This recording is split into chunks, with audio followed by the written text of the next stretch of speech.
Matt, were you afraid you were going to ball out there? It was worse at the start, actually.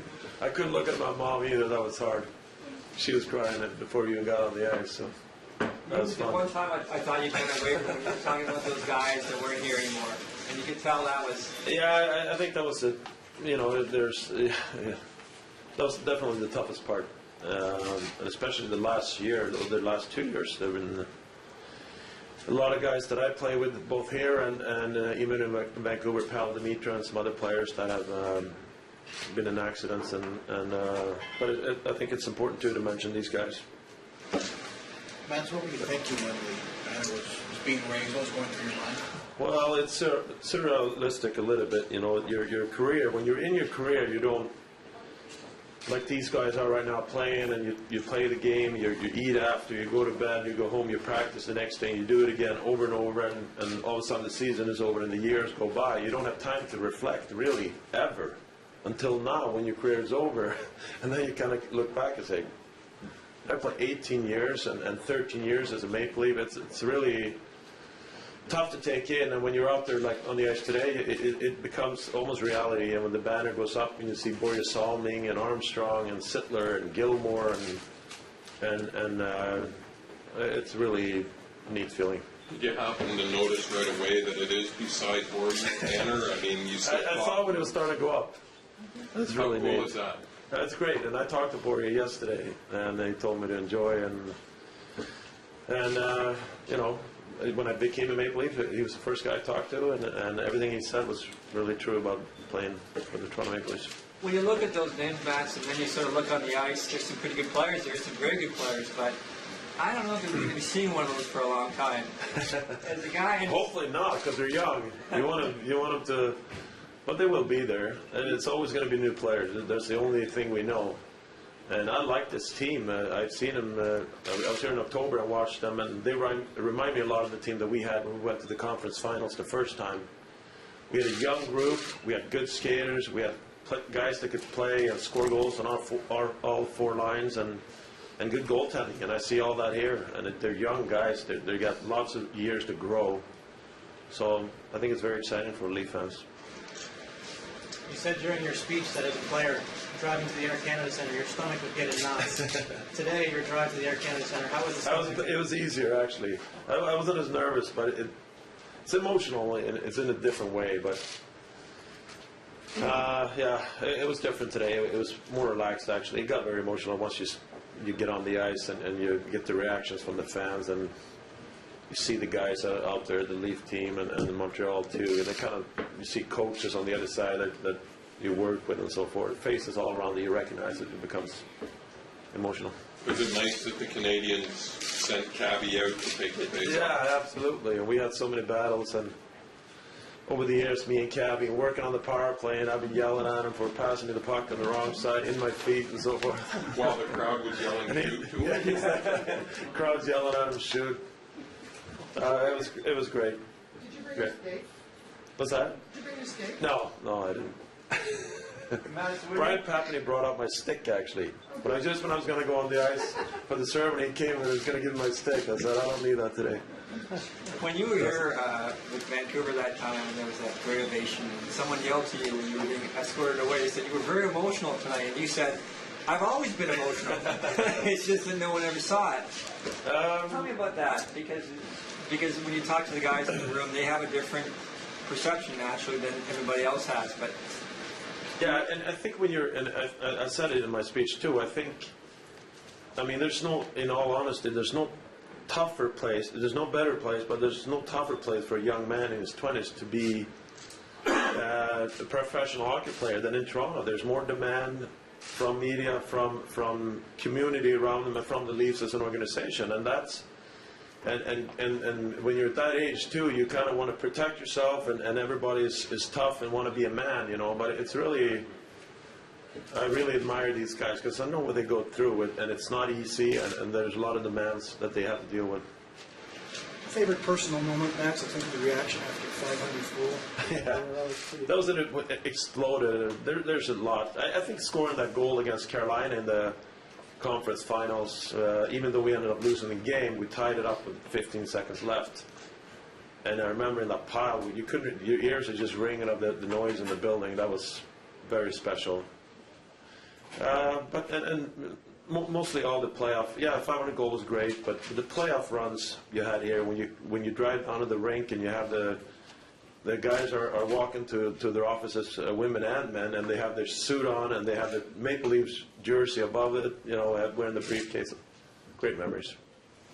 Matt, I see some members of the Swedish media are here. Could you give us a sense of how big this is back home? Well, I think, Sweden, just like Canada, we love sports. And Sweden, I think, is a little wider, though. Canada, it's hockey, and then there's hockey, third and fourth hockey. In Sweden, we have, I think the interest is a little, there's soccer and cross-country skiing. We're interested in everything, but it's great. My home country, and we moved back now. We're very happy that I'm proud of Sweden and that Sweden has shown interest in my career as well. Matt, you mentioned you look back and you sort of, normally if it hits you and you sort of, you put it the way you want it. Is there any stuff that you would, but when you do that, there's always stuff that you want to change. No one has no regrets. Yeah. What would you change if you go back in the old time capsule and change something? You know what? I don't know if I would change anything. It's. I've been so fortunate with my career. As I said, I was hoping. I remember coming to Quebec City as a 19-year-old to hopefully be in the league for 3-4 years. And one of the first games we played the Los Angeles Kings, and I was taking a face-off against Wayne Gretzky. It was just you couldn't really take it in that you were competing against the best in the world. So, and I ended up playing 18 years, 13 years with the Toronto Maple Leafs. I wouldn't trade my experience being a Maple Leaf for anything, really. There's no real regrets things that I've done that I wish I would have done more. I would say that when I was 19 to 25, I wish that I knew what I knew getting older as an older player, and worked as hard preparing for off season and for games. The second half of my career, if anything, I would have liked to see me work as hard between 19 and 25. I was a little bit lazier as a young man. Worked out, okay. Yeah. Look at the two conference finals. 99, Hasek was beating everyone. Yeah. 2002, you were hurt, Darcy was hurt, you came back, you played with a bad hand. Yeah. Ifs and buts, if that team's healthy, is that team in the Stanley Cup final? I think both times we were good enough to go to the finals. I think when Hasek was hurt, we really had a great chance.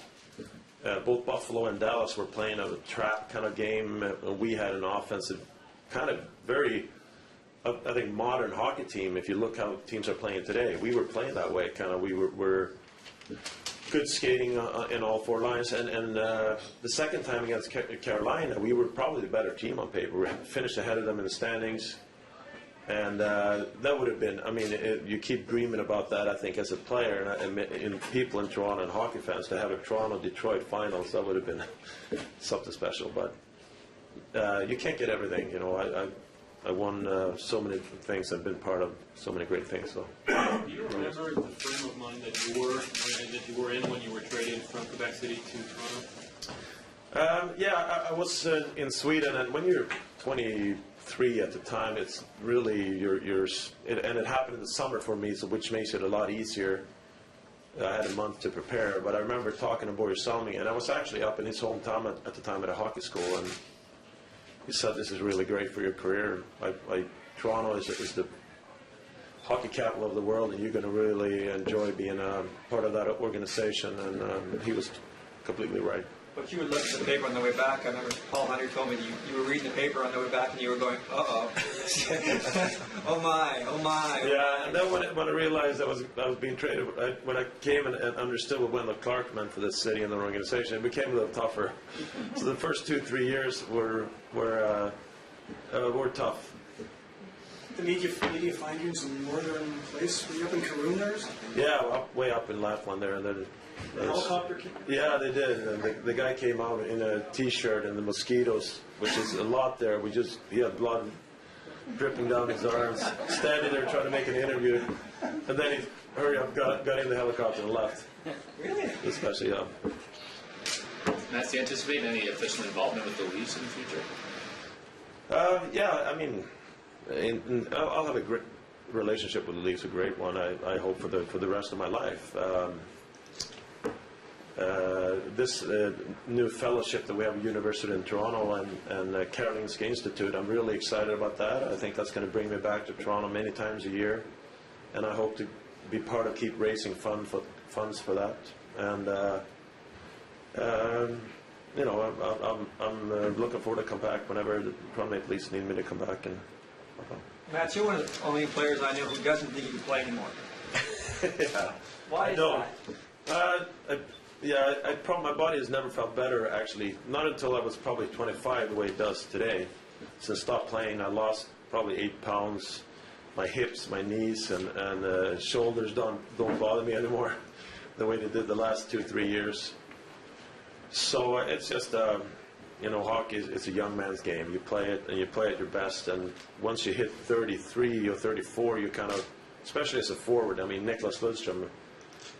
It's maybe an example in his own, and he's outstanding. But as a defenseman, it's a little bit different. But it was just as hard as I had to work, getting past 35 off the ice and preparing for practices. It's just impossible to do.